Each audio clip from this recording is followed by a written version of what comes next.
Fala pessoal, vamos começar mais um programa aqui no Conexões PE.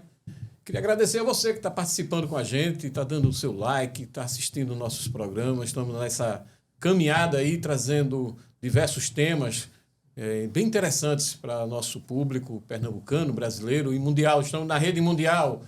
Deixa eu trazer aqui meu parceiro e amigo Eduardo Turto, que vai apresentar o nosso convidado de hoje, Eduardo. Olá, pessoal. Hoje nós estamos aqui com o Dr. Alfredo Leite. O tema do podcast de hoje é respiração e saúde. Dr. Alfredo é pneumologista, chefe da pneumologia do Hospital Universitário Oswaldo Cruz e tem mestrado na Universidade de Pernambuco. Não é isso, doutor Alfredo? Isso. Muito bom estar aqui com vocês, Beto, Eduardo, muito obrigado pelo convite. Doutor, eu queria saber um pouco o que é que motivou o senhor a cursar essa especialidade médica, né, da pneumologia. Qual foi o motivo? Eu segui o caminho, né, que a gente segue depois da graduação em medicina. Eu gostava muito de clínica médica e gosto ainda. Entrei e fui médico residente lá do Hospital Barão de Lucena. Me orgulho muito disso, né? E, em seguida, boa parte dos clínicos que fazem ali a residência em clínica médica seguem uma especialidade dentro da clínica médica, né? E a minha foi a pneumologia, me encantei e fiz minha especialização no Hospital Oswaldo Cruz e depois passei um tempo fora também do Brasil, aperfeiçoando e depois o mestrado e daí veio. A pneumologia entrou na minha vida com força. Deixa eu passar para... Tem alguma referência que teve o senhor nessa sua trajetória? Tive várias, né? Então, na clínica médica, tenho, felizmente, eles estão todos por aí. Dr. Oscar Coutinho, clínico, não é? Dr. Fernando Raposo, Dr. Alcides Bezerra. E na pneumologia também tive vários. Dr. Murilo Guimarães, Dr. Paulo Almeida, que são daqui do Recife. E, entre outros, o Dr. Carlos Alberto Pereira, de São Paulo, o Dr. Stephen Spiro, de Londres. Então, são pessoas que eu carrego, espero que sim, não é? Tudo de bom que eles me passaram ao longo desse tempo todo. Eu gosto muito de saber as referências das pessoas, porque eu conversando muito com o Dr. Romeu Krause, né, com quem eu fiz o livro, estou escrevendo o livro dele, e aí a gente sempre toca nessa questão das referências, né, Eduardo? Que eu acho que é muito importante. Eduardo, faça aí a sua pergunta. Com relação a essa área, doutor Alfredo, quais são os grandes desafios que estão existindo hoje com relação à pneumologia, né, às pessoas em si? Quais são os desafios hoje? No exercício da pneumologia, não é, a gente enfrenta, como a maioria das especialidades médicas, a gente está passando por um período de rápido avanço, né, nos tratamentos que a gente dispõe, nos métodos diagnósticos. E existem alguns desafios que são peculiares à pneumologia e outros que são gerais à medicina, né? Desafios peculiares à pneumologia, eu diria, principalmente a certas doenças que a gente ainda tem dificuldade de estabelecer diagnósticos definitivos sem invadir tanto o paciente. Mas mesmo nisso a gente está progredindo. Eu vou dar um exemplo para você aqui. Uma área que eu faço como uma subespecialidade, que são as doenças intersticiais pulmonares, as fibroses pulmonares, a gente ainda precisa, com uma certa frequência, biopsiar o pulmão do paciente para ter um diagnóstico preciso. Então, a gente precisa progredir mais em exames de laboratório mais detalhados, em exames de imagem que sejam ainda mais detalhados para evitar de ter que biopsiar o paciente. E, claro, usando essa subespecialidade também, a gente ainda dispõe de poucos medicamentos que consigam bloquear a evolução dessas fibroses pulmonares. Evoluímos muito em relação ao que a gente tinha 15 anos atrás, mas a gente ainda tem que progredir. Os desafios que são gerais da medicina, eu diria que tem a ver muito com o custeio, né? Então, a gente dispõe, diferente do que acontece Quando você vê os celulares que a gente usa, né? O celular de 20 anos atrás ele era grosseiro, era ruim e muito caro. Hoje ele está bem mais barato e tem uma capacidade de processamento enorme. Na medicina é o contrário, à medida que você aumenta a tecnologia, ela vai ficando mais cara e está ficando insuportavelmente cara. O sistema, da maneira como ele é hoje, na minha impressão, sou médico, eu não sou economista, mas a minha impressão é que ele não é sustentável. Doutor, deixa eu entrar numa questão que, como leigo, e muitos que estão aqui comigo vão partilhar comigo essa dúvida. Como é que funciona, assim, de forma simples, a questão... Como é que funciona o pulmão e por que ele é tão vital para o equilíbrio humano? Certo, tem uma frase, né, que é de uma sociedade norte-americana de pneumologia que diz que se você não consegue respirar, nada mais importa, né? Então, os pulmões são órgãos que têm, curiosamente, uma origem embriológica, né, lá na formação do organismo, muito próxima à do trato digestivo. Tá? Então, o esôfago e a traqueia se separam logo no início da formação do feto. E é o segundo sistema que tem um contato com o meio externo. Tá? Então, assim como o trato digestivo tem contato com tudo que você come e bebe, o trato respiratório tem contato com tudo que você respira, de bom e de ruim. Então, a principal causa evitável de doença no mundo inteiro há muito tempo é justamente o cigarro que você inala e aquilo vai direto nos pulmões e danifica os pulmões. E tudo de ruim que tem ali no cigarro é absorvido pelo pulmão. Assim como o trato digestivo absorve água, nutrientes e toxinas, né, e substâncias ruins, o trato respiratório também absorve essas substâncias ruins. Então, as pessoas que fumam, estou usando esse exemplo para vocês entenderem o princípio, elas absorvem aquilo e morrem muito do coração e de cânceres longe do pulmão também, câncer na bexiga, câncer no pâncreas, não é? De acidente vascular cerebral, e tudo isso tem a ver com aquilo que é absorvido a partir da mucosa do trato respiratório. Eduardo, por favor. Com relação a essa questão de doenças, doutor Alfredo, você falou muito bem aí no início, mas eu queria expandir um pouco mais. A gente hoje tem uma quantidade enorme de alergias, né? E asma também, né? Sempre foi uma coisa muito ruim. Quais são as doenças hoje que estão mais em evidência e que você participa aí desse tratamento com os seus pacientes? O que é que está mais em evidência hoje? A gente tem aquelas doenças, né, que são as mais comuns e que têm a maior repercussão na mortalidade, né? Então, se você falar das doenças agudas, a pneumonia, todo dia você vê alguma figura importante, alguma celebridade que adoeceu gravemente ou morreu de pneumonia. Então, pneumonia é a doença infecciosa que mais mata no mundo, né? Atinge mais os idosos, as crianças pequenas e os vulneráveis. Cada dia que passa, a gente tem mais pessoas vulneráveis. Por quê? É mais gente idosa e mais gente que toma tratamentos imunossupressores, né? Tratamentos que deprimem as defesas, transplantados, etc. Então, pneumonia, ela continua sendo um problema. Hoje em dia, muito do foco na pneumonia é em você tentar preveni-la, né? Então, como preveni-la? Mantendo o indivíduo saudável, nutrido e vacinando, né? Nós estamos num momento de desafio enorme em relação à vacinação. Hoje a gente tem vacinas efetivas contra vírus, contra bactérias, mas o mundo inteiro está vacinando menos e o Brasil também está vacinando menos. Nós estamos vivendo uma era de obscurantismo em relação a isso. Isso talvez seja outro tema para depois. Mas, passando da pneumonia, a doença pulmonar obstrutiva crônica, DPOC, é uma doença que ela está subindo a escadinha. Ela já foi a quinta, depois a quarta, agora é a terceira causa de morte mais frequente no mundo.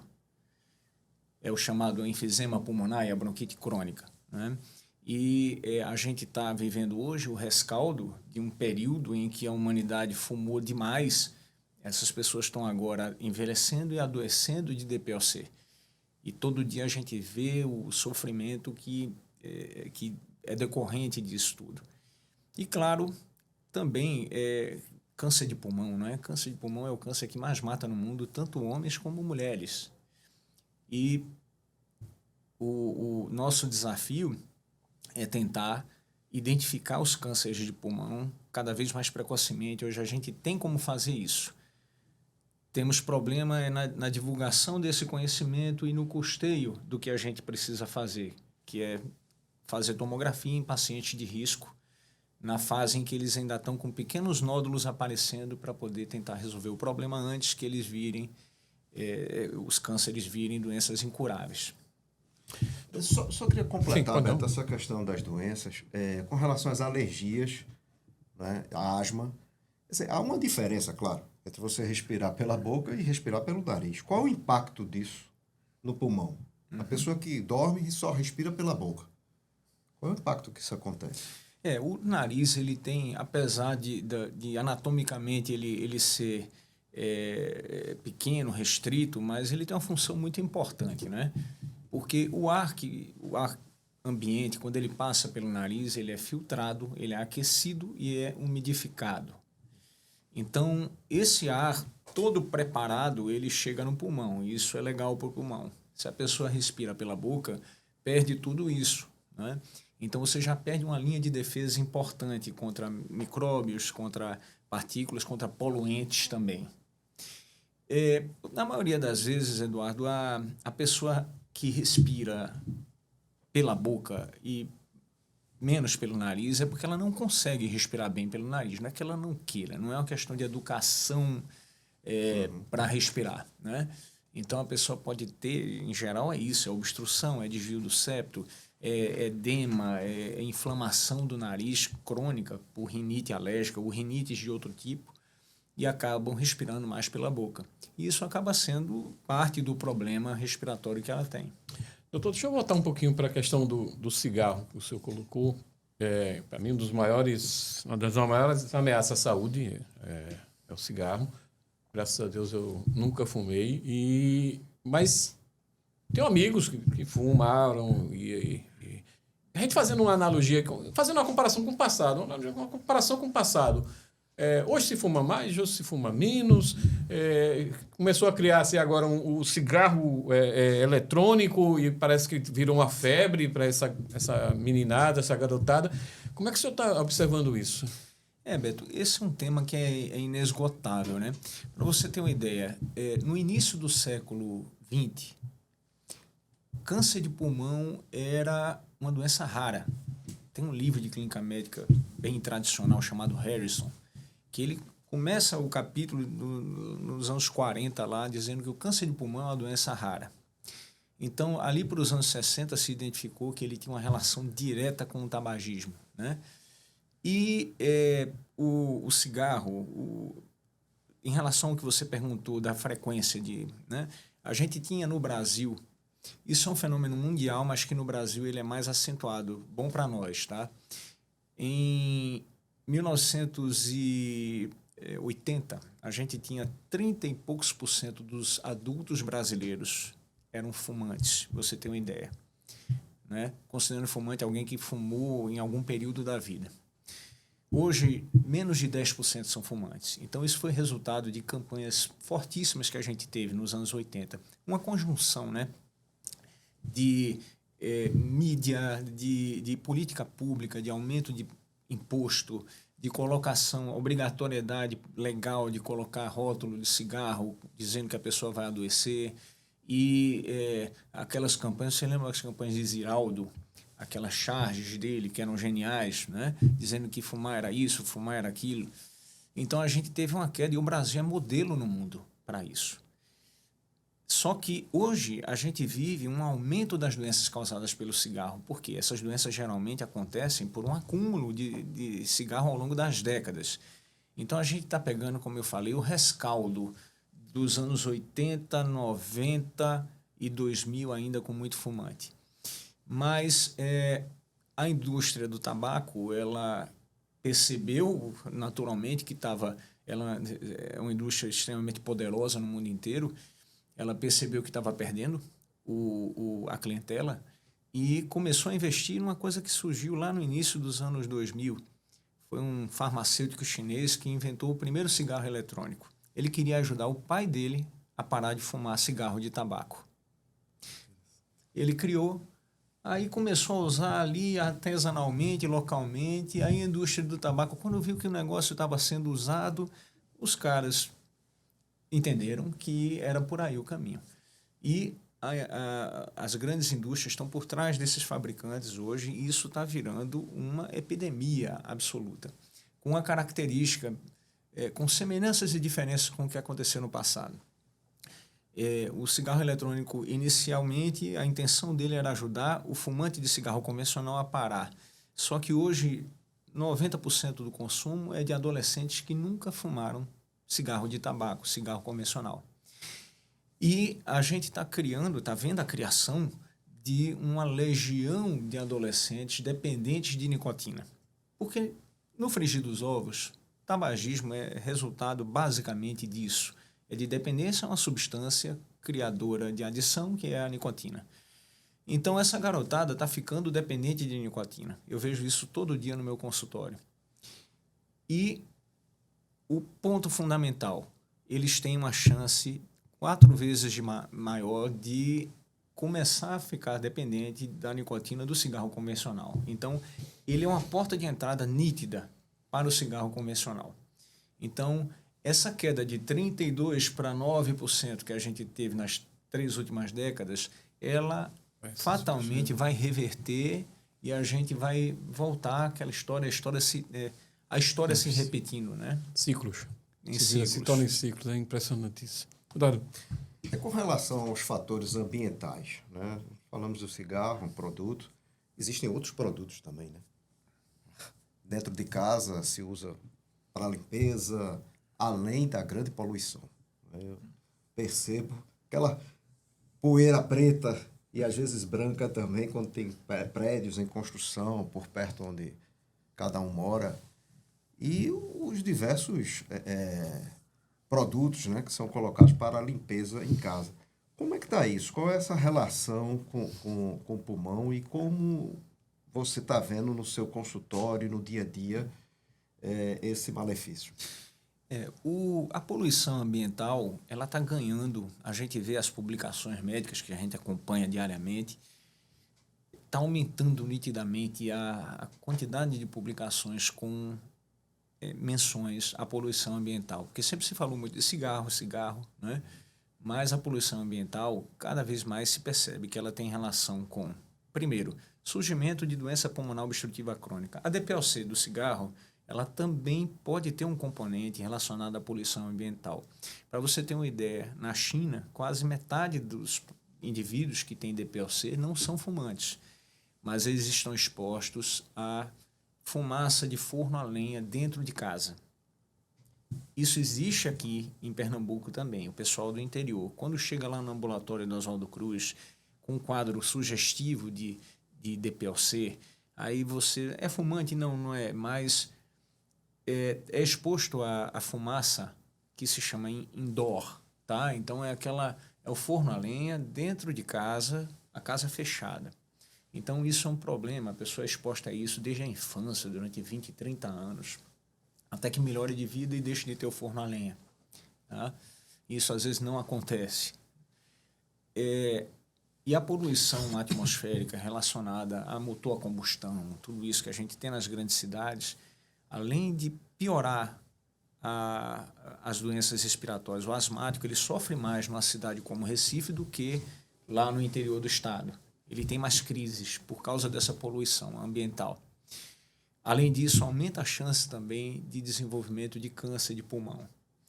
Claro, é menos quantitativamente do que o cigarro, mas contribui. E em algumas pessoas muito suscetíveis, isso pode ser decisivo. Doutor, deixa eu entrar na questão da Covid.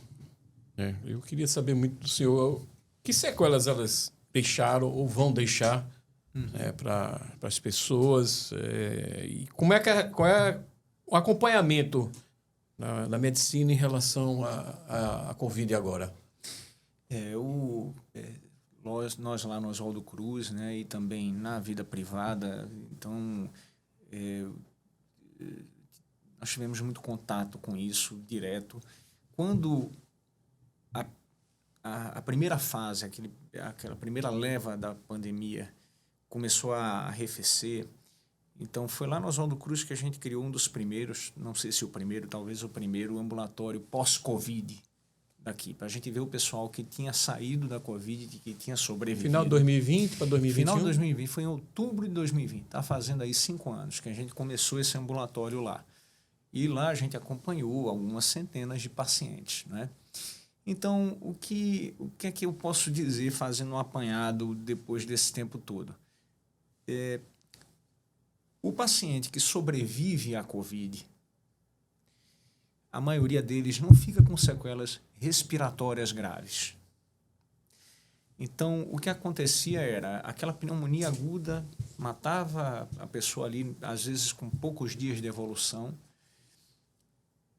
Outros ficavam com quadros arrastados e que demoravam mais algumas semanas, 1 mês, 2, e acabavam morrendo, frequentemente de complicações já da hospitalização e não da própria doença pulmonar. Agora, os que passavam por isso tudo, os que tinham quadros leves, eles acabaram ficando com mais sequelas em outras esferas do que sequelas realmente respiratórias. Eu faço um ambulatório de doenças pulmonares intersticiais, que o maior medo que se tinha é que os sequelados de Covid ficassem com fibroses pulmonares. A gente viu muito pouco isso, até teve, mas foi muito menos do que se esperava no primeiro momento. Tá? Agora, as sequelas da Covid, em outras esferas, elas são importantes. Sequela cognitiva, memória, síndrome de fadiga crônica, depressão. E aí entra uma questão também de estresse pós-traumático, tá? Que a gente viu muito. Pessoas que ficaram com ansiedade, com quadros depressivos por estresse pós-traumático, porque afinal foi a guerra da nossa geração, né? Nós não vivemos uma guerra real, mas isso funcionou como uma guerra para a gente. Tem outros aprendizados que a Covid deixou, né? Que aí são em outras áreas, que eu te diria, a humanidade mostrou um poder de reação enorme da ciência perante uma situação gravíssima, mas também mostrou uma dificuldade grande da população, de uma forma geral, de assimilar os frutos dessa ciência. Então, teve uma poluição ideológica muito grande em cima de fatos que eram científicos e que eram práticos. Muita gente morreu por causa disso, né? No Brasil em particular. E isso fez a gente que estava na linha de frente penar mais do que precisava. Doutor Fredo, veja, você deu um panorama aí sistêmico, mas com relação ao aprendizado para a pneumologia. Certo. O que é que se tinha de conhecimento antes e depois? Qual foi esse aprendizado com a Covid? Covid, ela causa uma pneumonia grave com um quadro que a gente chama de uma angústia respiratória do adulto, que tem muitas semelhanças com outros quadros que a gente já conhecia, mas tem várias peculiaridades, né? Em relação ao tratamento da doença, por exemplo, o uso de corticoide, que a gente sabe que não faz bem para a pneumonia por gripe, né? Que é uma pneumonia comum, o vírus da gripe. Pode até fazer mal, mas para a Covid faz bem. A gente descobriu maneiras de manipular o sistema imunológico do paciente, que, quando bem indicadas, podem fazer evoluir de uma maneira mais branda a Covid. E isso pode ter reflexo no futuro para outras epidemias virais que a gente espera que não venham, mas que possivelmente virão, muito possivelmente virão. A gente tem que estar preparado. Bill Gates, ele disse, né? ele publicou no New England Journal of Medicine, então um sujeito que não é médico, mas publicou nessa revista tão prestigiosa, durante a pandemia, vários pensamentos sobre isso, e ele tinha dito uns anos antes que se existiria algo que ia matar milhões de pessoas no mundo, não iam ser mísseis, mas iam ser micróbios.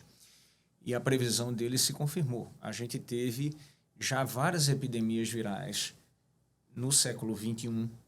Elas estão ficando mais frequentes, estão se aproximando. E se o mundo não tiver uma ação coordenada, os sistemas de saúde do mundo inteiro não tiverem essa política, a gente vai acabar enfrentando outra pandemia como aquela. Então, doutor, vamos trazer para a questão de prevenção, hábitos saudáveis, né, que a gente precisa ter. Quais são os hábitos mais simples assim no dia a dia que podem ajudar a manter o pulmão mais saudável?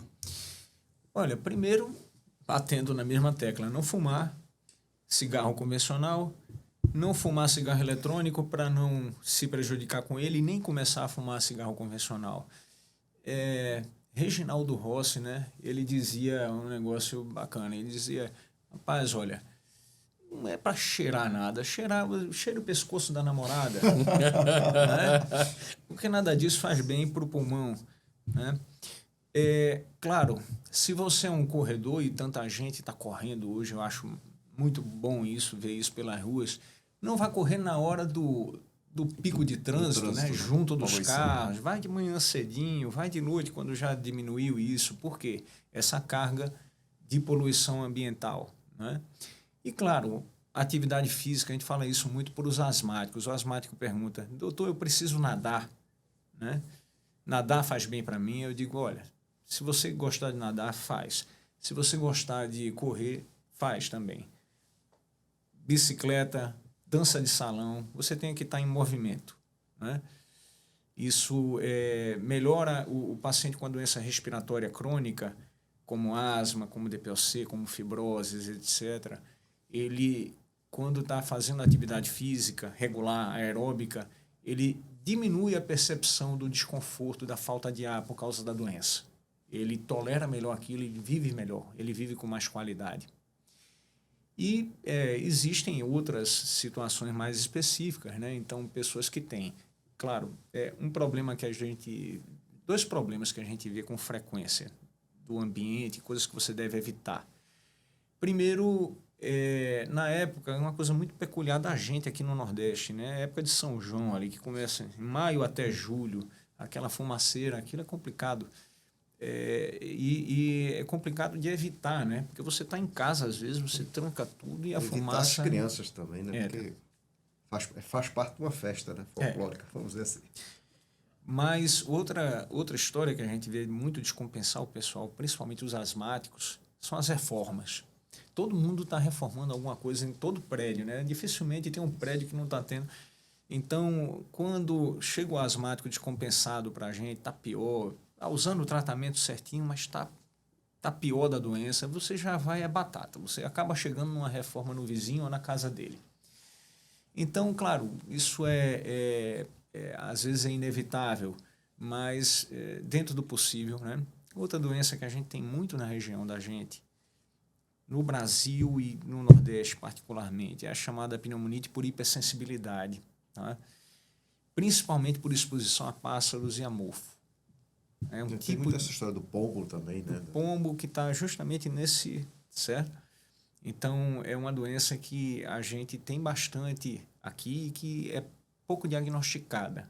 Até muitos médicos não têm conhecimento sobre ela, ficam tratando ali como asma, como pneumonia, quando na verdade a pessoa tem esse tipo de doença. Me permita, doutor Alfredo, completar esse raciocínio. Eu tenho um amigo que teve a fibrose, né, pulmonar, tá certo?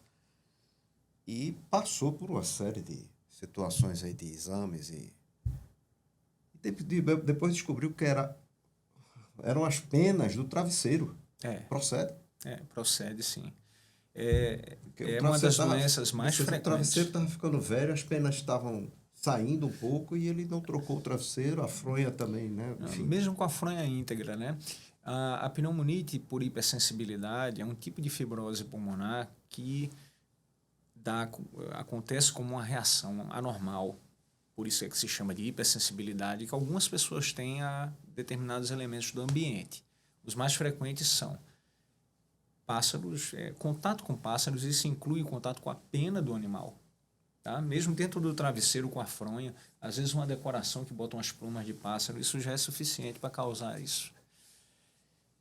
E também com mofo, que a gente tem muita umidade na região metropolitana. Então é aquela infiltração, aquele mofo escuro na parede. A pessoa que está respirando aquele ar todo dia, se ela tiver uma predisposição, uma tendência, ela pode desenvolver. E são quadros que são potencialmente muito graves. Tem alguma pergunta?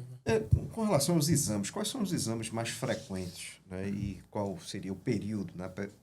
Periodicidade dessa questão, para que você possa identificar, tá bem, estou com o pulmão legal, você faz, né? Colesterol, glicose.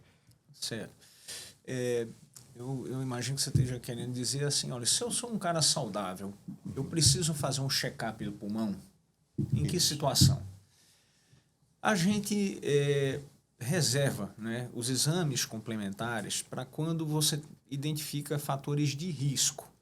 Então, vamos lá, voltando. O fumante. O cara tem 50 anos ou tem 45, ele é um grande fumante.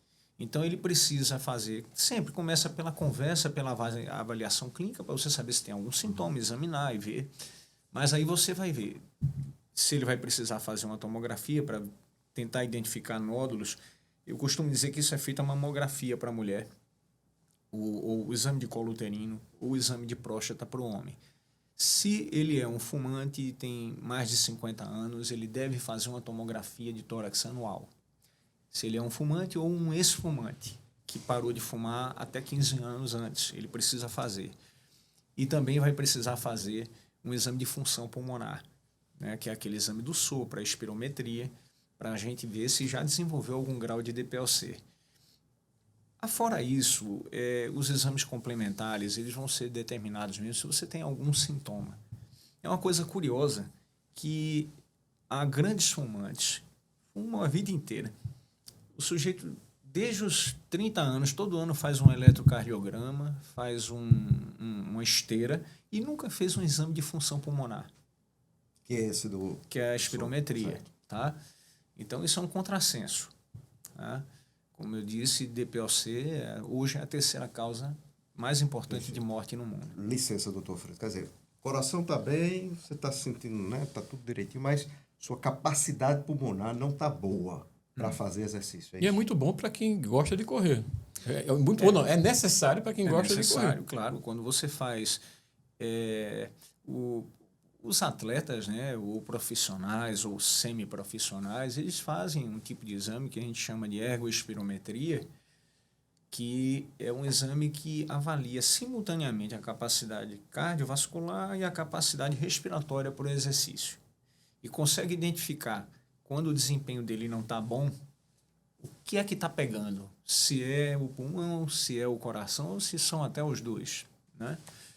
Então, tudo depende muito da demanda, da necessidade que a pessoa tem, né? Veja, você falou lá atrás com relação à respiração, a respiração pode causar isso, né? As pessoas que respiram muito pela boca podem diminuir essa capacidade pulmonar. Não chega a diminuir a capacidade pulmonar. Causa desconforto, né? O sujeito que não respira bem pelo nariz, ele não dorme direito, ele vai roncar durante a noite. Ele vai ter essa tendência maior a ter uma infecção respiratória, viral, porque ele não filtra, ele não se defende bem porque não está respirando pela via correta. É mais por aí. Agora, não chega a comprometer a capacidade pulmonar, porque é uma coisa que está acontecendo aqui em cima só. Ok. Doutor, vamos falar um pouquinho dos avanços tecnológicos, científicos. O que é que a gente está vislumbrando aí pela frente, que pode transformar, né, trazer coisas benéficas para a saúde e para a medicina? Bem, a gente está numa era, né, dos chamados imunobiológicos. Esses imunobiológicos, né, vocês já devem ter tido contato com isso, para boa parte das doenças que tem qualquer componente imunológico, eles estão fazendo revoluções, né? Então, por exemplo, as doenças articulares, as doenças autoimunes, as doenças do colágeno, como a gente chama, lúpus, esclerodermia, artrite reumatoide, elas têm tido uma revolução. Essas doenças também acometem o pulmão. Então, a gente tem tido acesso a uma série de medicamentos que estão mudando o panorama dessas doenças. Na asma, a gente tem vários imunobiológicos que a gente usa cada vez mais, né? Com a barreira do custo, que o sistema está sobrecarregado com isso, né? Mas a gente tem tido uma melhora de qualidade de vida muito importante, uma redução de hospitalizações de asmáticos, uma redução de mortalidade dos asmáticos. Esses imunobiológicos, eles tendem a permear a boa parte das doenças, né? As imunoterapias para o câncer de pulmão, que estão mudando antes, o paciente chegava com câncer de pulmão no consultório, o pneumologista vai lá, faz um diagnóstico, orienta, o tratamento é por aqui, é mais com o cirurgião, ou é mais com o oncologista, e o sujeito nunca mais aparecia lá, né? Porque, na maioria das vezes, ele vivia pouco tempo, ele vivia 1 ano, se tanto. Aí, hoje, eu acho uma delícia isso. Eu estou lá no consultório, aí eu vejo o nome de seu fulaninho. Rapaz, seu fulaninho teve um câncer de pulmão, olha a ficha dele. Espera aí, o que é que está acontecendo? Aí ele entra, 5 anos, 8 anos depois, ele está lá, joia, porque está com uma faringite, entendeu? Então, isso é uma satisfação muito grande, a gente tem visto com as imunoterapias para o câncer de pulmão. Só completando esse raciocínio com relação ao câncer de pulmão, que é o que mais mata no mundo. Isso, é o câncer de pulmão. Estatisticamente, a gente tem um percentual muito pequeno, é raro, mas acontece, uma pessoa que nunca fumou tem câncer de pulmão. Uhum. Como é que está essa estatística hoje? 1%, 2%, 3%, mais ou menos? Se tem isso. Infelizmente, viu? Isso aí, Eduardo, era um dogma para a gente, né? Câncer de pulmão é uma doença de fumante. Hoje em dia, os cânceres de pulmão acontecem em fumantes em 85% das vezes. Então, 15% dos cânceres de pulmão acontecem em não fumantes. Que nunca fumou? Que nunca fumaram e mesmo não foram fumantes passivos. Isso acontece mais em mulheres e mais com um tipo de câncer que a gente chama de adenocarcinoma. Tá? Isso tem crescido. A gente tem visto câncer de pulmão em pessoas mais jovens. A gente não sabe, mais jovens e não fumantes. Claro, os fumantes predominam amplamente, tá? Mas a gente não sabe com certeza o que é que acontece. A gente sabe que existem certas mutações. Isso é um avanço, tá, Beto? Que a gente está entendendo melhor essa genética. Hoje existe uma série de marcadores genéticos que você sabe que predispõem ao câncer de pulmão. Tanto é que antes você tinha 2 tipos de câncer de pulmão só. Era o câncer de pequenas células e o câncer de não pequenas células. Agora, dentro desses cânceres de não pequenas células, você tem uma grande variedade de padrões genéticos. E isso tem permitido a criação de tratamentos específicos, que a gente chama de terapias-alvo. Essas terapias-alvo são menos tóxicas e mais eficazes. Tá? Então, o entendimento da genética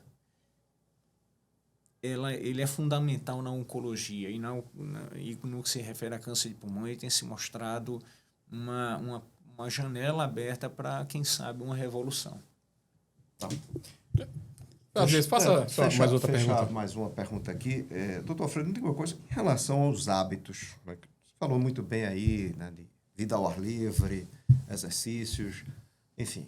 Mas a alimentação, por exemplo, há alguma recomendação sua? Que tipo de orientação você dá em relação à alimentação e à saúde do pulmão? Alimentação, não é? O que me ocorre em relação a isso é principalmente nos idosos. Muita atenção ao comer direito, com calma, mastigar direito e deglutir. à medida que a população está envelhecendo, a gente tem mais gente com quadros de demência, de Alzheimer, doenças degenerativas como Parkinson, para as quais a gente ainda tem poucos recursos terapêuticos, né? Tudo isso acaba levando a uma piora do processo de deglutição. Então, a gente vê muito, eu cuido de muitos idosos, é aquele idoso com Parkinson ou um quadro demencial que ele acaba deglutindo errado e ele aspira pequenas quantidades de alimento ou até de saliva. E isso vai para o pulmão, aí começa a ter pneumonia, tem uma, tem duas, tem três, aí hospitaliza uma vez, duas, três e acaba padecendo por causa disso.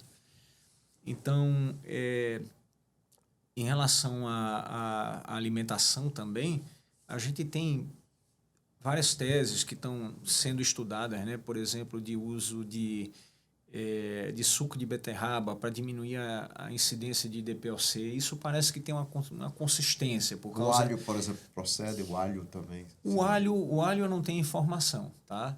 Mas certos nutrientes que parecem ter uma ação antioxidante e que parecem aumentar a saúde pulmonar, diminuir a chance de você desenvolver determinadas doenças crônicas. Tá muito em moda isso, né? A cúrcuma, pimenta, eu não sei exatamente, algum outro tipo de tempero seria salutar. A maior parte dessas coisas, eu vou te ser bem franco, viu?